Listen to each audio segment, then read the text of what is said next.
What happens when a former president becomes the subject of multiple criminal investigations while simultaneously running to return to the White House? For the first time in American history, that question moved from constitutional theory to political reality. It forced courts, prosecutors, lawmakers, and voters to confront a situation the U.S.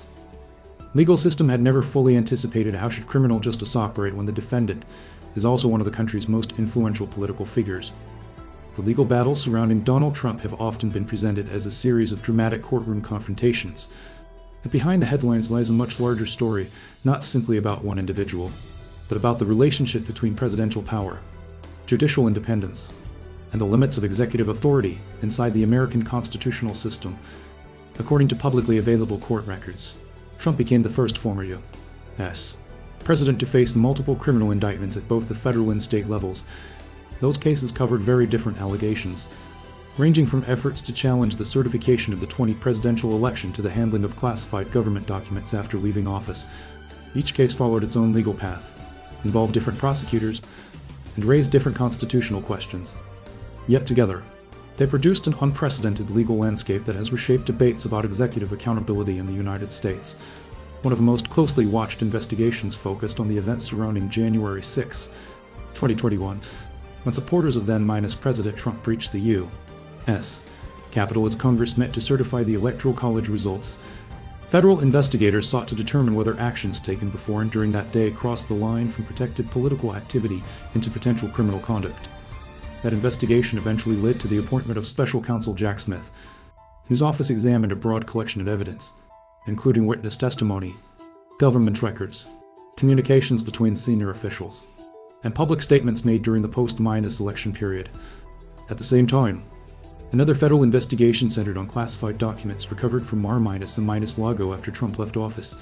Unlike the January 6th investigation, this case focused primarily on national security procedures, document retention laws, and whether government records had been improperly stored or withheld from federal authorities. Although these investigations addressed different legal issues, they quickly became intertwined in the public conversation because they all raised the same fundamental question. Can a former president be prosecuted in the same way as any other American citizen? That question became even more complicated when Trump announced another campaign for the White House and later secured the Republican nomination. Suddenly, prosecutors were no longer dealing only with a former president, they were investigating the leading candidate in a presidential election. As the campaign intensified, the legal proceedings increasingly overlapped with the political calendar, creating a constitutional challenge unlike anything modern America had experienced. And that is where the story becomes far more significant than the fate of any single court case. Because the real issue was never just whether Donald Trump would win or lose in court. The deeper question was whether America's legal institutions could maintain public confidence, one of the most politically sensitive prosecutions in the nation's history. To understand why these investigations became so controversial, it's important to separate the political debate from the legal process. Contrary to many online claims, there was never a single investigation or a single courtroom deciding Donald Trump's legal future. Instead, several independent cases moved through different jurisdictions, each built on its own evidence, legal standards, and constitutional questions. The two federal cases were led by Special Counsel Jack Smith, who was appointed by the U.S. Department of Justice in late 2022. A special counsel operates with a significant degree of independence from the normal chain of command, particularly when investigating politically sensitive matters involving current or former senior government officials. That structure exists for one reason: to strengthen public confidence that charging decisions are based on evidence rather than political pressure. One investigation focused on Trump's efforts to challenge the certification of the 2020 election. Prosecutors examined whether actions taken after Election Day, including communications with state officials, interactions with Vice President Mike Pence, and planning surrounding January 6 violated federal criminal statutes. The second federal investigation involved classified government documents discovered at Mar-a-Lago after Trump left office. That case centered on whether classified records had been improperly retained and whether federal investigators encountered obstruction during efforts to recover those materials. Although both investigations attracted enormous media attention, they involved entirely different legal questions. One examined conduct surrounding the transfer of presidential power. The other examined the handling of national security documents. Yet as these cases progressed, another issue gradually became even more important than the underlying allegations. That issue was presidential immunity. Traditionally, The American legal system assumes that every citizen is subject to the same criminal laws. However, the Constitution also grants presidents broad authority to perform official duties without constant fear of personal legal liability. The difficult question became where that protection ends. Does presidential immunity apply only while someone is in office? Can it shield actions taken after leaving office? And perhaps most importantly, how should courts distinguish between an official presidential act and a political campaign activity? Those questions eventually reached the U.S. Supreme Court. Rather than deciding whether Trump was guilty or innocent, the court was asked to clarify the constitutional limits of presidential immunity. The resulting decision established that presidents enjoy substantial protection for official constitutional duties, while purely private unofficial conduct may still be subject to prosecution. However, applying that standard proved far from straightforward. Many of the actions under investigation involve conversations, meetings, and decisions that could arguably be interpreted through both political and official lenses. Determining which category each action belonged to required extensive legal analysis and additional court proceedings. This significantly slowed the federal cases and reshaped their legal strategy. At the same time, another long-minded standing Department of Justice policy added a new layer of complexity. For decades, DOJ guidance has maintained that a sitting president should not face federal criminal prosecution while in office, based largely on constitutional concerns about the executive branch's ability to function. When Trump won the 2024 presidential election and prepared to return to the White House, that policy suddenly became central to the future of the federal prosecutions. It wasn't simply a political development. It fundamentally changed the legal environment in which those cases could continue. And as that transition unfolded, prosecutors were forced to make decisions that would ultimately redefine one of the most unusual chapters in modern American legal history. By the time the federal indictments were filed, the legal battle had already become one of the most closely watched proceedings in modern American history. According to publicly available court records, Special Counsel Jack Smith's office spent months gathering testimony from senior White House officials, campaign advisors, state election officials, and individuals who had direct knowledge of events surrounding both the 2020 election and the classified documents investigation.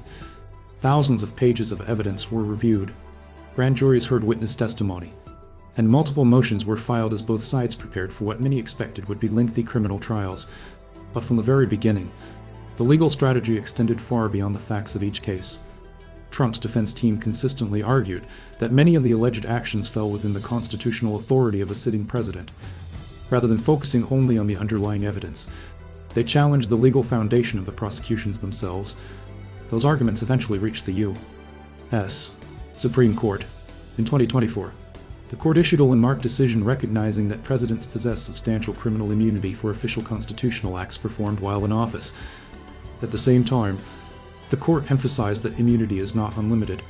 Private conduct and unofficial actions may still be subject to prosecution. Importantly, the ruling did not determine Trump's guilt or innocence. Instead, it required lower courts to determine which specific actions were protected as official presidential duties and which, if any, could proceed as criminal allegations. That process introduced additional hearings, legal briefs, and constitutional analysis, delaying any potential trial. While those proceedings continued, another development dramatically changed the legal landscape. Donald Trump won the 2024 presidential election. Once he became president-elect, prosecutors had to confront a long-minded standing Department of Justice policy stating that a sitting president should not be criminally prosecuted while serving in office.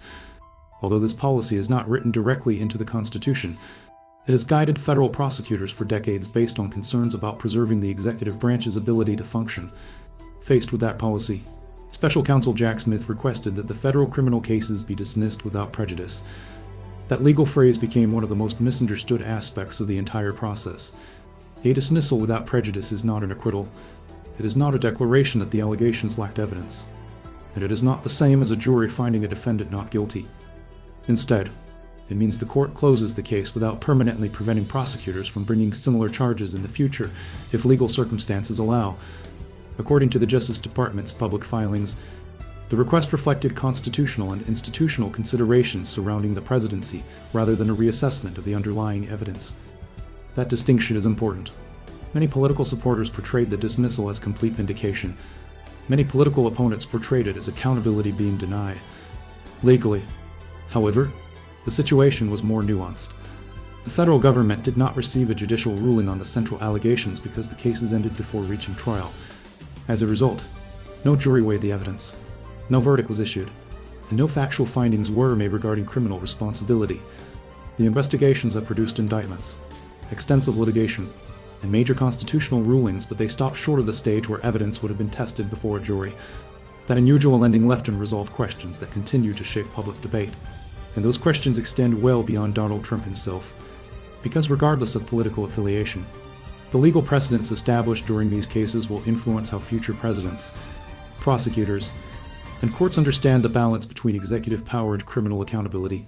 When historians eventually look back on these cases, they may conclude that the most important outcome was not whether Donald Trump won or lost in court. The larger story is how America's constitutional system responded when criminal law, presidential authority, and electoral politics all collided at the same time.